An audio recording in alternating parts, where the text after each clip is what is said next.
le jour où tout a bousculé dans notre vie est arrivé.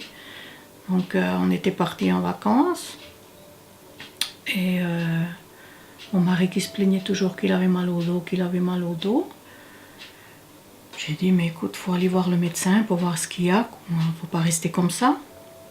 Et comme il travaillait dans le bâtiment et tout, il me disait mais c'est rien, c'est la fatigue, c'est ceci, c'est le... Je dis non, on va voir le médecin quand même pour voir, on sait jamais.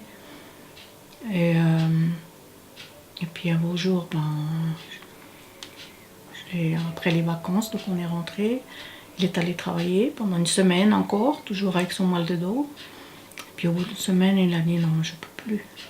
Alors je l'ai emmené chez le médecin pour voir ce qu'il y avait. Et puis voilà, c'est là qu'il nous a dit qu'il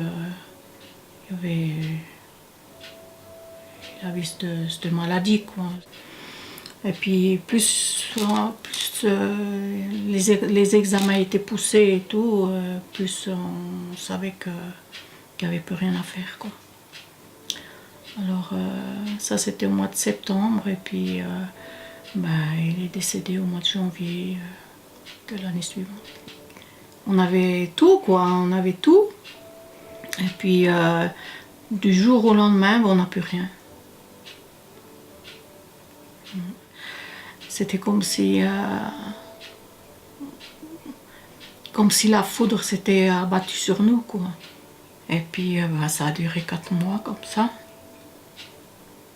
Entre les rayons, à l'hôpital tous les jours. Et il fallait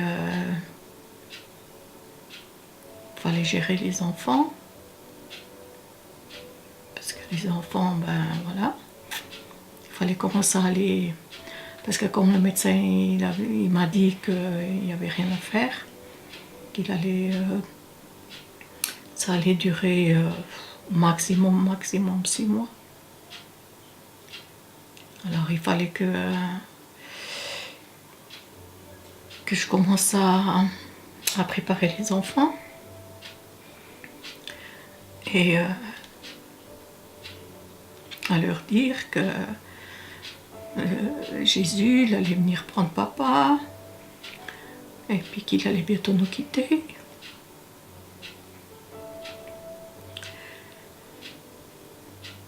C'est vrai que c'était 4 mois de souffrance. C'était très dur. Alors moi, une fois par semaine à peu près, je prenais les enfants dans leur chambre, je fermais la porte, puis je leur disais, vous savez, il faut vous attendre parce que Jésus va venir prendre papa, parce que tu sais, il a besoin de papa. Et puis les enfants ils disaient, oui, mais nous aussi. Pourquoi il nous le prend, notre papa, nous?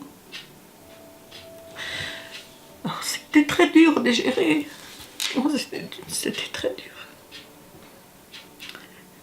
Et puis, après, on est parti. Donc, on est parti au Portugal, l'enterrer.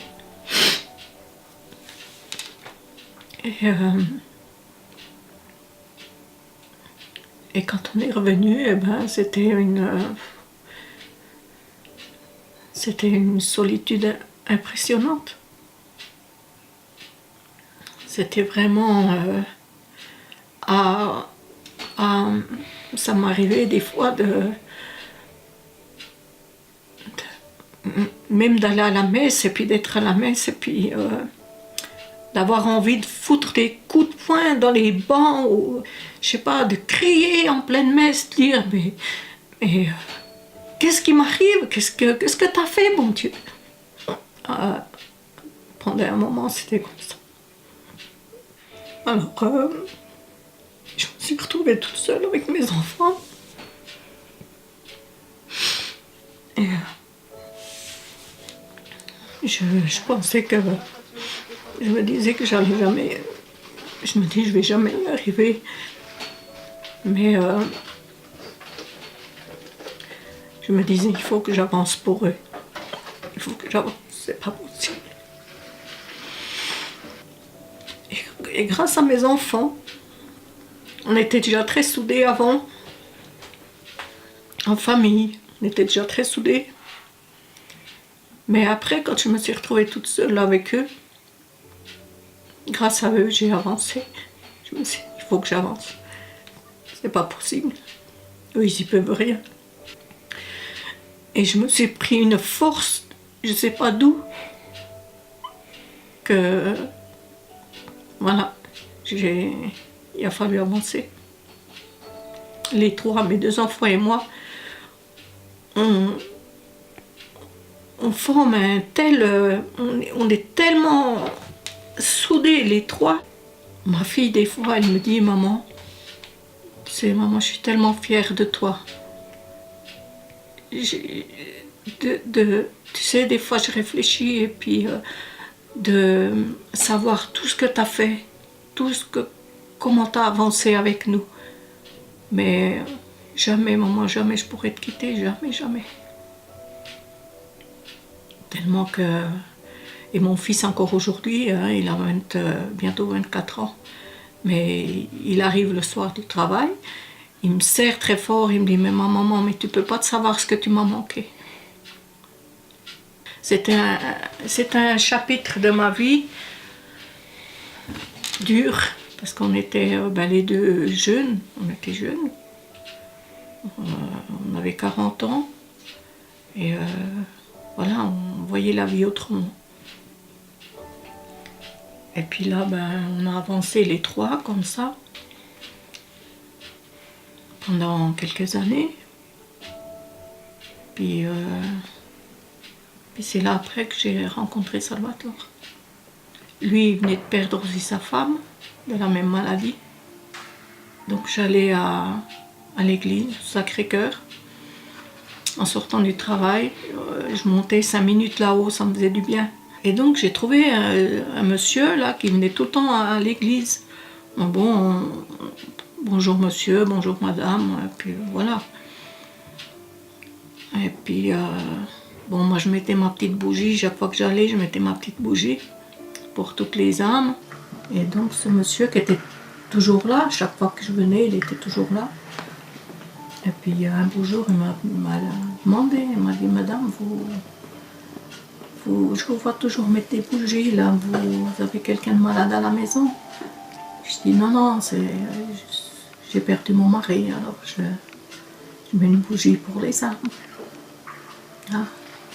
Vous savez, moi aussi j'ai perdu ma femme, aussi il n'y a pas longtemps. Donc, moi j'avais perdu mon mari, ça faisait 3-4 ans.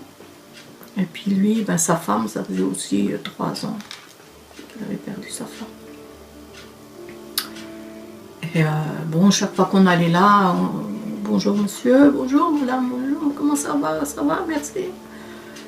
Et puis un beau jour, il m'a demandé si je voulais pas aller boire un café avec lui. Il m'a dit, comme ça on se raconte nos misères. Je dis, si vous voulez. Et puis on est allé au Tea Room en bas de ville, boire un petit café, un petit quelque chose. Il m'a raconté la maladie de sa femme et tout ça. Moi j'ai raconté la maladie de mon mari. Et puis voilà. Puis après il m'a dit, écoutez, si jamais on pourrait manger quelque chose ensemble, comme ça. J'ai dit, si vous voulez. Je dis, mais j'ai raconté que j'avais 2 enfants et qu'avant tout, c'est mes enfants qui passaient, avant tout. Il m'a dit, non, c'est normal. J'ai dit, vous savez, avec mes enfants, on est très très soudés. Alors, moi, pour mes enfants, je ferai tout au monde. Donc, ils passent avant tout.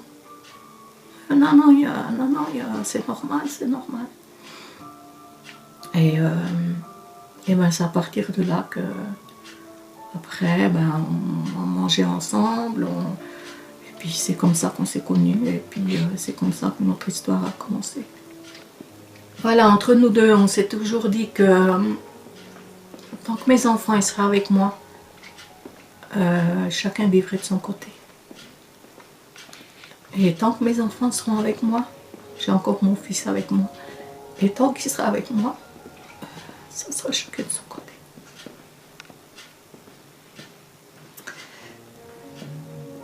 Alors lui, il vit chez lui.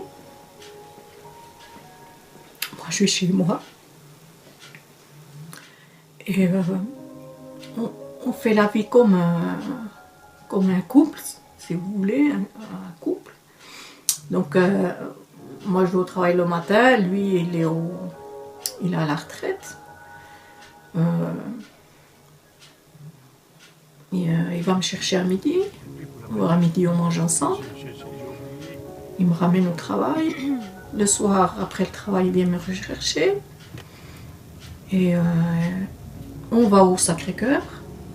Et il me ramène à la maison. Après, moi, je prépare le souper pour toute la famille. Et puis, il vient souper. Et puis après, quand on a fini de souper, vers 9h30 comme ça, il repart chez lui. Et voilà comment on vit. Ça fait 11 ans que ça dure. Et c'est un homme, voilà, c'est quelqu'un de très gentil. C'est quelqu'un qui donnerait tout pour les autres, qui donne tout pour les autres. Mon cœur aujourd'hui, il est en Suisse.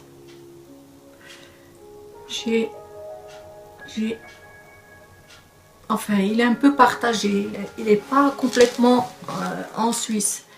Il y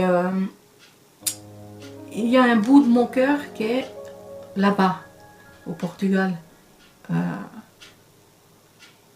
Puisque mon mari, il est là-bas. Il est enterré là-bas, il est là-bas. Un bout de mon cœur, il est là-bas, pour toujours.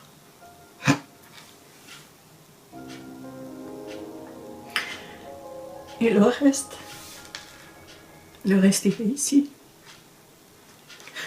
Il est ici, pourquoi? Parce que mes enfants sont ici. Ils sont nés ici. Ils se considèrent comme Suisses, malgré qu'ils aiment le Portugal pour les vacances.